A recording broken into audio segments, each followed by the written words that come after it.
So guys, you might be wondering, all this Nnamdi Kanu's case, how does it start or where did it start from? So Nnamdi Kanu's lawyer Aloy have come out to actually explain what happened this Nnamdi Kanu case between Nigeria during the tenure of Buhari. This was when 2015, this was when this issue started. So his lawyer Aloy have come out to explain well-detailed reasons and how every single thing happened, how Nnamdi Kanu was released before, fled to Kenya, and then was arrested. He was kidnapped in Kenya, took to a secret place, tortured him, and then brought him to Nigeria. Since then, he has been in detention. So he explained every single thing very, very clearly for all that don't know anything about Nnamdi Kanu and Biafra and why Nnamdi Kanu is still in custody. These are what he explained, and I want everybody to watch and learn and know how and why we are in this situation we are between Nnamdi Kanu and the government. So guys, watch this video. Don't forget to subscribe if you are new to our channel, like and share to your friends to do the same, and I'll see you guys in my next video. Just learn in this video. I will play for you guys now. So today I'm wearing two hats. I'm speaking on behalf of Nnamdi Kanu. I'm also speaking on my own behalf. My name is Aloy Ejimako. I'm the special counsel to Nnamdi Kanu and the indigenous people of Biafra. And I'm speaking to you from a location in Nigeria. The man, Nnamdi Kanu, is well known. He's everywhere. He's on Wikipedia. He's an internationally acclaimed freedom fighter. But there's just a few things I need to tell you about him. What brought him to limelight was the formation of the indigenous people of Biafra in the United Kingdom in 2012. Simultaneously, he also founded Radio Biafra. And these two organizations were aimed at one thing: liberation for the people of Biafra, or restoration of the former Republic of Biafra that went defunct in 1970. The right to self-determination is a right that is guaranteed internationally, domestically, and continentally. It's within the black letters of Nigerian law at Article 20 of the African Charter on Human and People's Rights. The right to self-determination is guaranteed. So the formation of IPOB did not break any law. Not laws of the United Kingdom, not international law, not Nigerian law. But guess what? When Nnamdi Kanu, who was born in Nigeria, but who acquired British citizenship later on, came to Nigeria in October 2015, the government of President Muhammadu Buhari, which had come to power in May, decided to arrest him.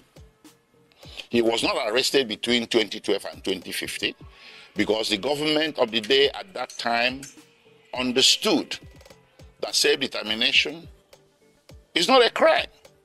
But the government that came into power in 2015 in May decided that self-determination is going to be treated as a criminal activity. So he was arrested in Lagos. He was charged for treason, also for insulting the president and illegal importation of radio equipment. 3 charges. The treason one, they split it into 2, treason by himself and treason by conspiracy. This thing went on from 2015 until April 2017, when he was eventually granted bail. So he was detained for nearly 18 months. After granting him bail, he returned to his ancestral home in the southeastern part of Nigeria, and he was enjoying his bail when suddenly, between 10 September and 14 September 2017, the Nigerian army, without any justification whatsoever, levied lethal, massive military operations against Nnamdi Kanu's ancestral home. That day, he was sitting at home with so many people, his family members, including his 2 elderly parents. The attack was lightning, it was a bleakridge, it was massive, and it was not the type of an attack you will expect a national military force to levy on a civilian location. But they did. At the end of the day, 28 people lost their lives, Nnamdi Kanu sustained injuries. His parents sustained injuries as well, but somehow, by the grace of God, they all managed to escape. From there, the rest is history. And because there was a national and international manhunt for him by the security forces, which rules of engagement was to shoot, not to maim. If you see Nnamdi Kanu, if you encounter him anywhere, shoot not to maim. Not to maim, but shoot to kill. That's what they went there to do on 10 September, but they didn't succeed. But it went on. They went on in a manhunt. So Nnamdi Kanu was forced to flee the municipal boundaries of Nigeria in search of safe haven overseas. Eventually, in May 2021, he settled in Kenya. He entered Nairobi and settled in Kenya somewhere. He never knew that Nigerian security forces, the international branch of it, were laying in wait for him. They laid an ambush for him. So on 19th June 2021, he drove himself to Jomo Kenyatta International Airport on a personal errand. As soon as he drove into the parking lot and alighted from his vehicle, several well-armed security men suspected to be of a mixture of Nigerian and Kenyan security forces swooped on him, grabbed him, abducted him, and put him forcibly in a vehicle and drove away. Well, they didn't take him to the police station. They didn't take him to immigration because he was a foreigner. He should have been taken to immigration. They didn't take him to any official law enforcement facility. They took him to a secret location in Nairobi, a non-official secret location. So in effect, they disappeared him. And they kept him at that secret location for a whole 8 days. And those 8 days, he endured horrendous torture. All these are matters of record between the various tribunals and courts before whom this matter has been brought. I cannot begin to give you all the details.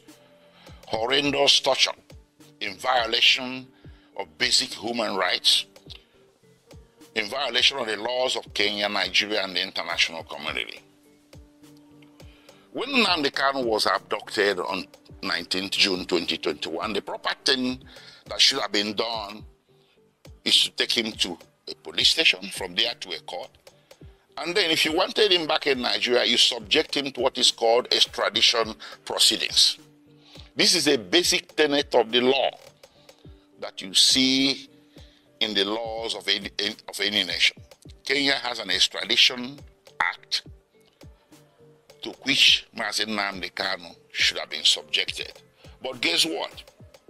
They didn't do that. They rather disappeared him for 8 days, tortured him to their heart's content.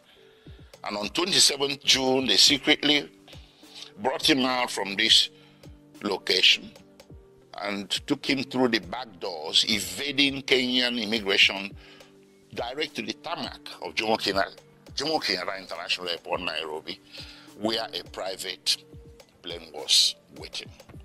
They bundled him into the plane, chained him to the chair, and everything. They endured 5-6 hours flight from Nairobi to Kenya in the most excruciating circumstances.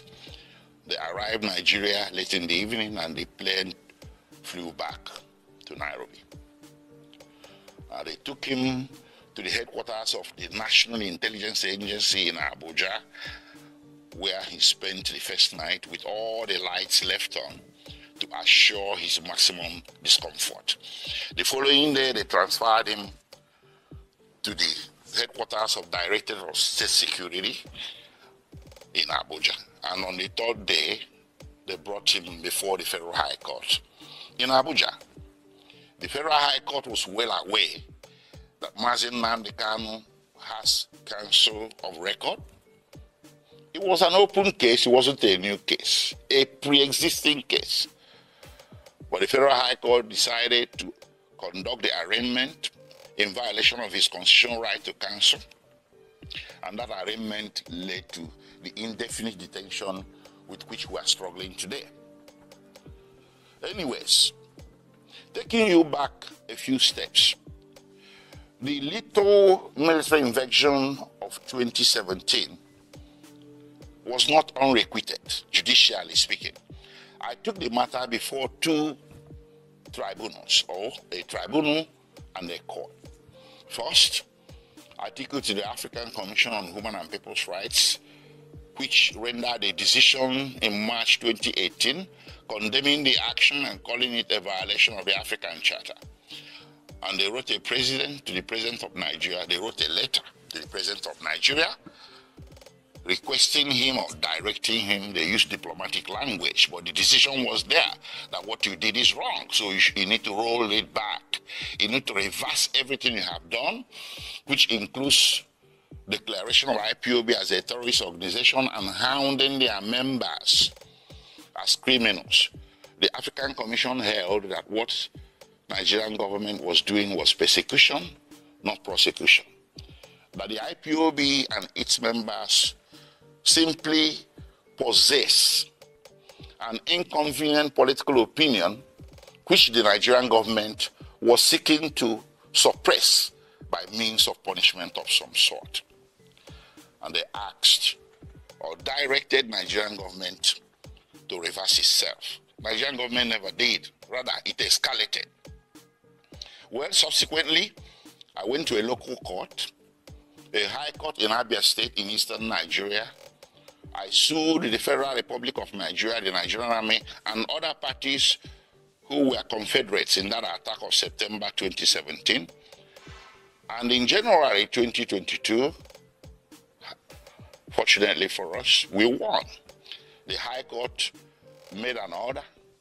The High Court reached a judgment that what happened to Nnamdi Kanu in September 2017 was a flagrant violation of his constitutional right to life and constitutional right to his privacy. And the court proceeded to make an order ordering the federal government of Nigeria, or Federal Republic of Nigeria, to pay him a compensation of 1 billion Nigerian naira, which is over $1 million US. The court also ordered the Federal Republic of Nigeria and the President of Nigeria to issue a public apology to be published in 3 national Nigerian newspapers to Nnamdi Kanu. None of this has happened. So we kept that aside. So when they brought Nnamdi Kanu forcibly from Kenya without extradition proceedings, I characterized it an act of extraordinary rendition. Initially, there was a misunderstanding, a broad, widespread misunderstanding by vast majorities of Nigerians who were mouthing the cliche, Nnamdi Kanu extradited from Kenya. No, that was wrong. It wasn't. I told people it wasn't. It was extraordinarily renditioned or rendered, and that is against international law, Kenyan law, and laws of the Federation of Nigeria.